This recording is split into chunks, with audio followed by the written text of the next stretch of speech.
I was scrolling through LinkedIn on a Wednesday morning, 3 days after being laid off, when I saw it. My job. My exact job. Same title. Same responsibilities. Same company. Posted 2 hours ago. Digital Marketing Manager. Fast-paced agency seeks energetic professional.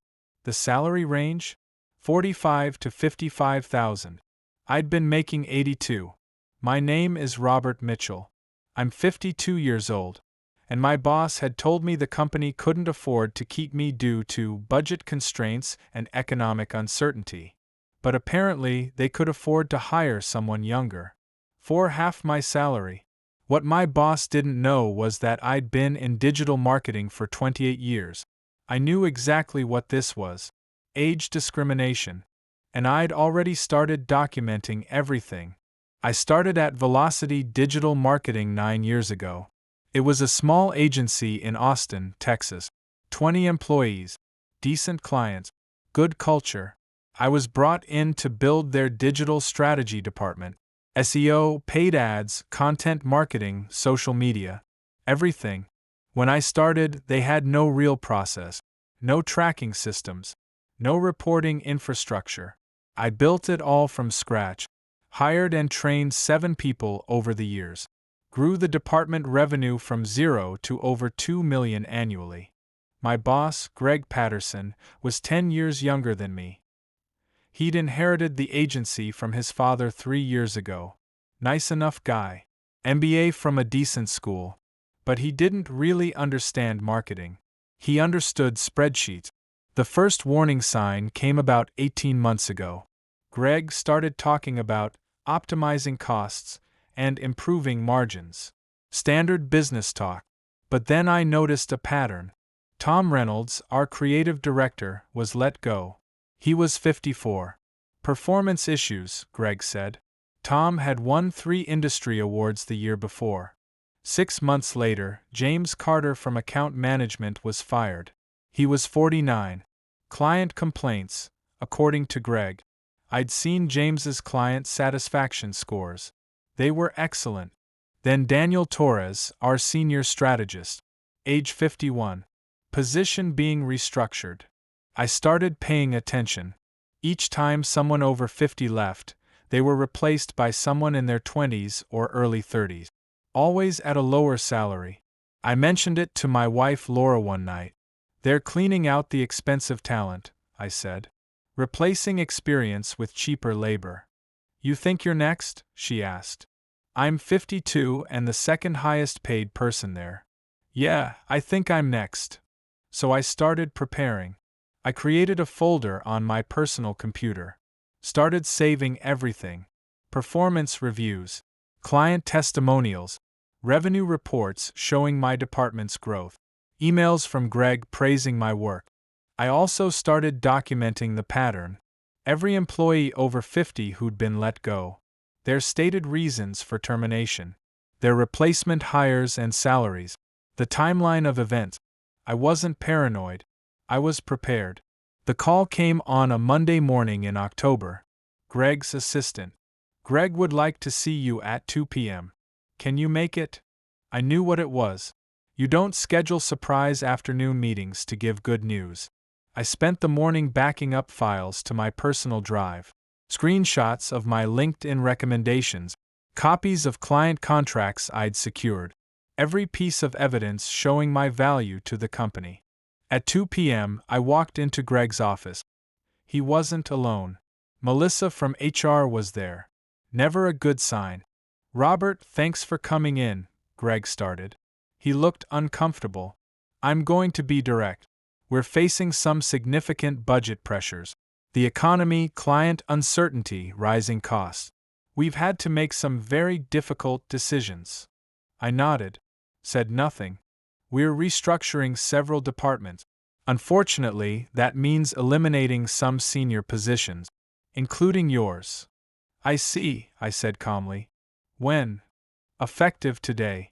We're offering 8 weeks severance, continued health insurance through the end of the year. And of course, we'll provide a positive reference. Melissa slid a folder across the table. This outlines the severance package. We need you to sign by end of day Friday. I took the folder but didn't open it. Can I ask why my position specifically? Greg shifted in his seat. It's not about performance, Robert.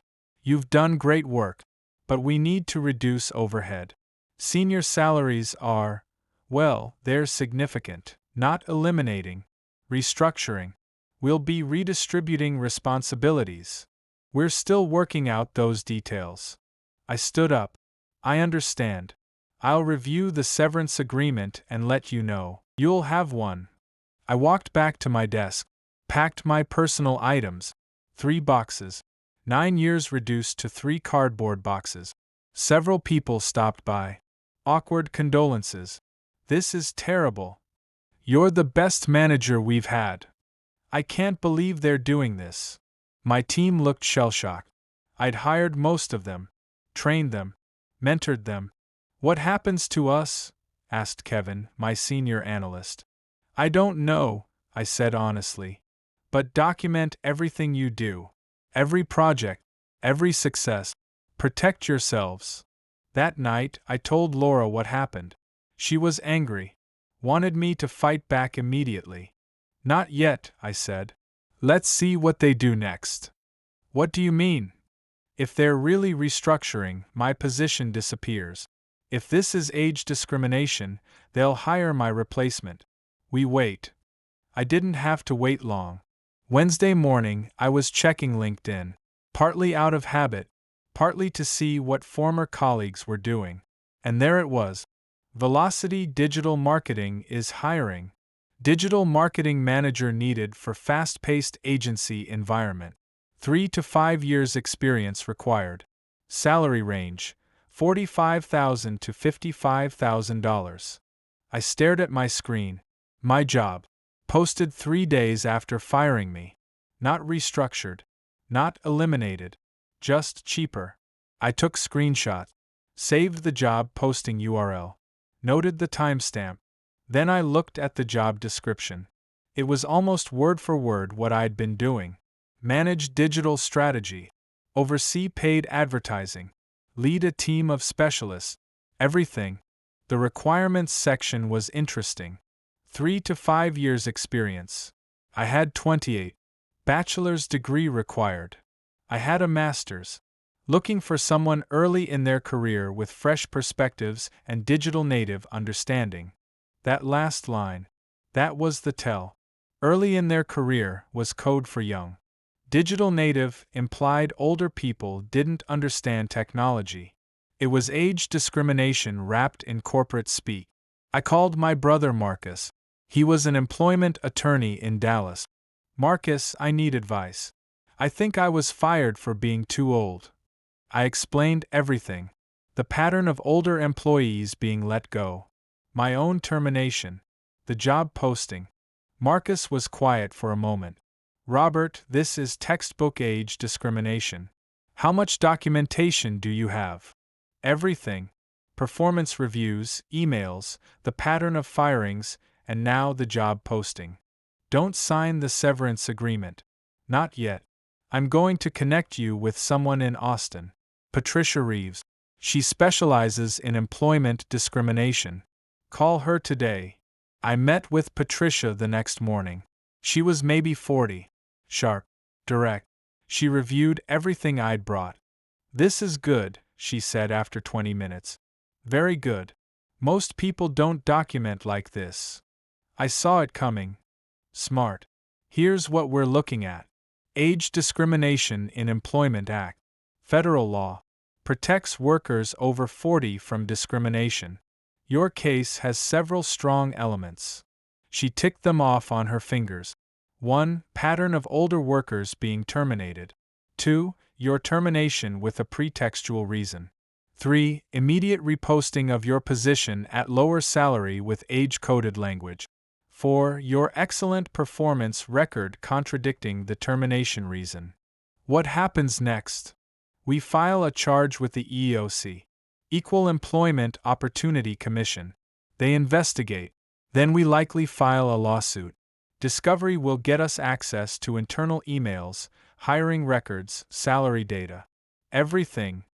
How long does this take? 12 to 18 months typically. But Robert, you need to know. This will be stressful. They'll fight back. They'll try to find anything negative about your performance. They'll make you look bad. I've got nothing to hide. Everyone has something. A bad day. A missed deadline. A client complaint. They'll find it and magnify it. I understand. And there's no guarantee we win. But given what you've shown me, I think we have a very strong case. I signed the representation agreement that day. The EOC charge was filed the following week. Velocity Digital had to respond within 30 days. I wasn't there, but I heard from former colleagues what happened. Greg was furious, called an all-hands meeting, said a disgruntled former employee was making baseless accusations, that everyone should avoid contact with me. He also took down the LinkedIn job posting. Too late. I had screenshots. 2 weeks later, Patricia called. They want to talk settlement. Already? They're scared. The job posting is damning. Their attorney knows it. They're offering $75,000 to make this go away. What do you think? I think we can get more. Your salary was $82,000. You lost your job. You're 52 in a youth-obsessed industry. Finding equivalent work won't be easy. I think we push for more. We countered with $200,000. They said no. Offered $100,000. We held at $175,000. Meanwhile, I was job hunting. It was brutal. I'd send out applications, get excited about opportunities, then nothing. I suspected age was a factor, but proving it in the application process was impossible. 3 months after my termination, I was running out of savings. Laura had picked up extra shifts at her nursing job, but we were struggling. Maybe we should take the $100,000, she said one night. Let's give it a bit more time. The break came in month 4. Discovery started. Patricia's firm subpoenaed Velocity's internal communications. She called me, excited. Robert, we hit gold. Internal emails between Greg and the CFO. They literally discussed replacing expensive senior staff with hungry young talent.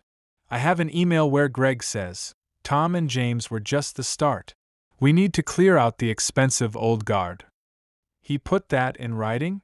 People are stupid in emails. Always. There's more.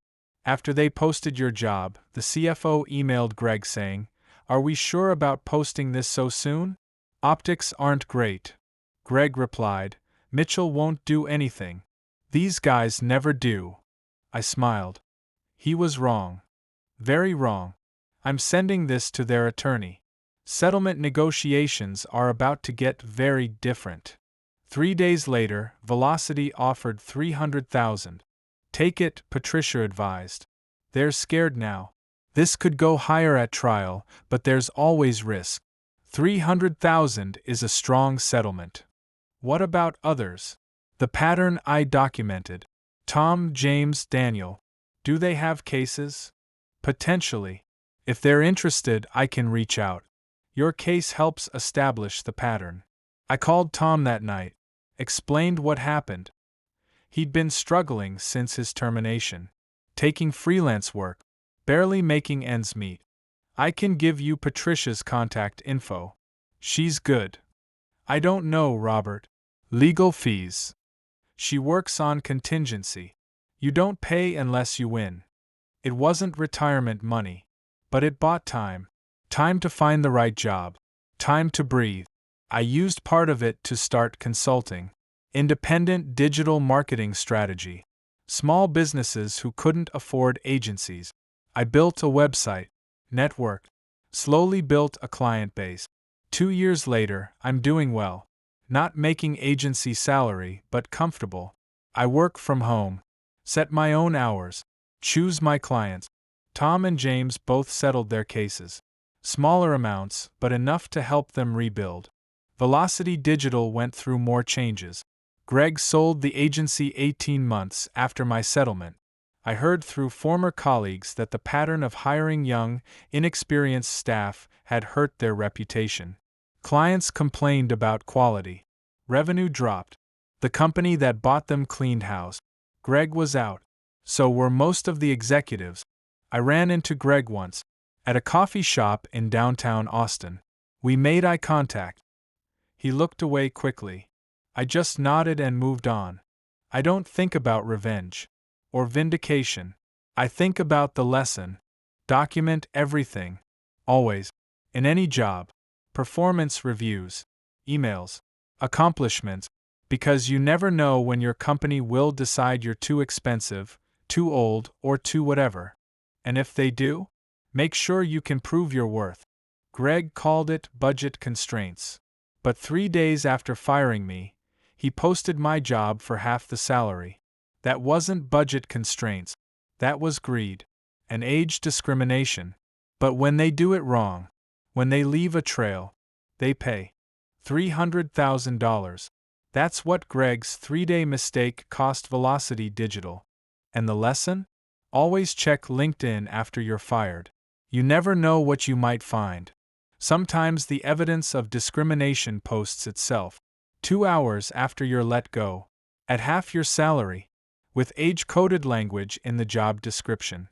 And sometimes, just sometimes, the disgruntled former employee has been documenting everything for months. Greg thought I'd just take the severance and go away. These guys never do anything, he wrote. He was wrong. And that mistake cost him everything.